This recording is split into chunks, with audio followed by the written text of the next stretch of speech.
Hey guys, how is everybody doing with brand new Equalizer film coming out in theaters just last weekend? We now have three Equalizer films and presumably the last one with Denzel Washington since the third movie has been marketed as the final chapter of this character and of this franchise. So, supposedly we don't get another one with Denzel Washington as of right now. Here's my ranking of all three Equalizer movies. Want to say this. I don't think there's a single bad Equalizer movie. I like all of these movies, especially my number three. Even though that's at the bottom, I still think that's a really good movie. And let's just get this out of the way too, because sometimes people just don't understand people's personal ranking.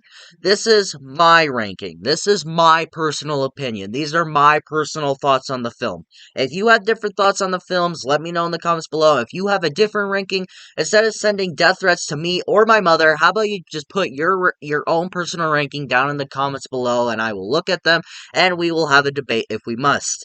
But with that all out of the way, here is my ranking of all three Equalizer films. Coming in at number three. Again, just because it's at number three does not mean I don't like it, but it is my least favorite of the three films, and that is The Equalizer 2. Again, I like this movie. I think this is a great follow up from the first movie, but when you think about it, there's nothing very interesting story wise going on in this movie. The twist in the movie is plainly obvious in my mind because why would this certain character show up if they're not going to do something about him besides for him just to be there? To me, it was painfully obvious, and I feel a lot of the audience could see that coming. But if you were surprised by that, I'm glad. But I wasn't one of those people. But there are some things to like here. I love seeing Pedro Pascal in this movie. I become a Pedro Pascal whore over the years with the Mandalorian, The Last of Us. Basically, everything he's in now is just great. I've become a huge Pedro Pascal fan over the years, and it's great to see him in this movie. He shines as always in whatever he is in, especially in his role as Joel with the earlier this year of the show The Last of Us, which was a flawless adaptation. I thought that Pedro Pascal in this movie was great. I loved the whole opening sequence of this movie on the train. I love the whole hotel scene where Denzel Washington just takes out all these guys for presumably doing stuff to a woman.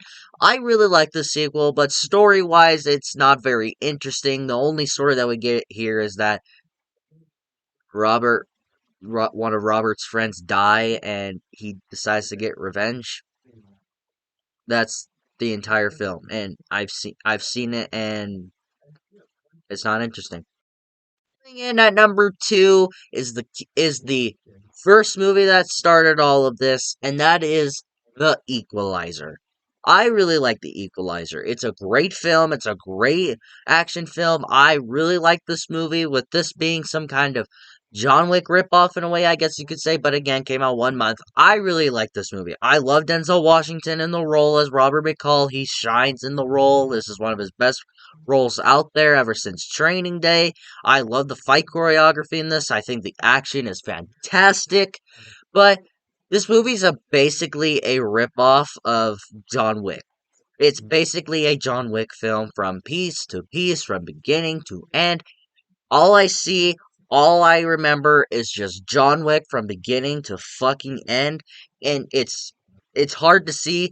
It's hard not to see it, but I will be fair. This movie did come out 1 month before John Wick. I guess you can't say John Wick is a ripoff of this. Again, I just love John Wick more than this movie because I grew up with John Wick more than this movie.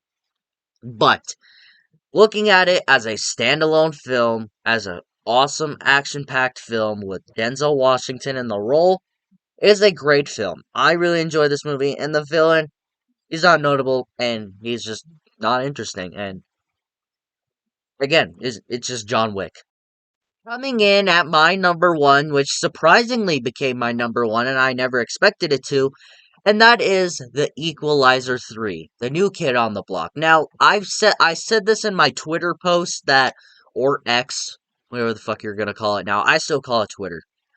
On my Twitter post, I said that I watched the first two Equalizer movies leading up to this movie for the first time. At the time, I had not seen the original two films. I watched them the 2 days before this film came out, and I really liked them. I thought they were great, and I'm like, okay, this is pretty good action franchise. I have no reason to believe I won't like this one. And for some reason, I really dug this one. This one is my favorite, and this was the one where I just walked out and like, I loved that. That was a great film.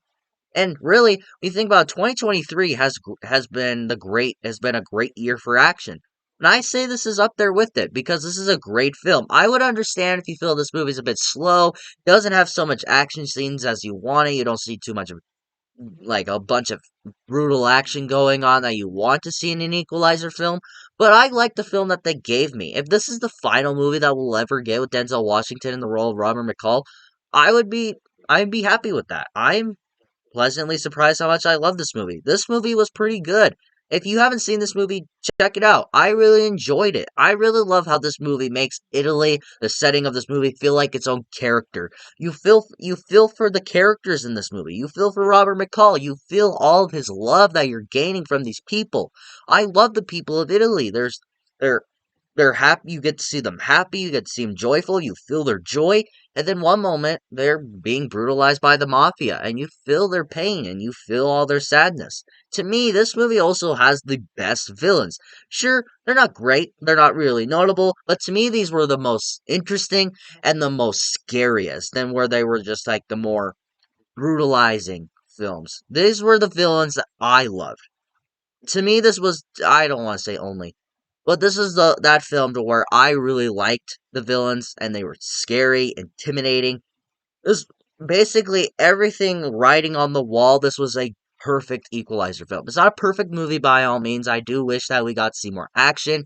I didn't care for the FBI chick or CIA chick. I didn't really like her very much. She just kind of felt shoved in there. But I really liked Equalizer 3. I felt that this was a great final chapter to this franchise and to this character, and it is my number one Equalizer film. Well, so much for watching my personal ranking of all the Equalizer movies. This movie's a little bit short because there's only 3 films to rank and talk about. But thank you all so much for watching again. Don't send me death threats to me or my mother or father. Try not to be sexist. Just leave me your ranking in the comments below. I really enjoyed watching these Equalizer films for the first time. If you have seen these movies, let me know what your personal ranking and thoughts are on these films, because I want to see thoughts on people who've actually grown up and watched these movies or been here since the start. I want to know more about your love for these films. Maybe, yeah, since I'm a new guy, and maybe that's why my ranking might be all over the place for some people, but please let me know your ranking in the comments below. If you like this video, like it. If you loved it, subscribe, hit the bell notification so you will get notified for my latest videos. But of course, until my next video, I'll see you next time.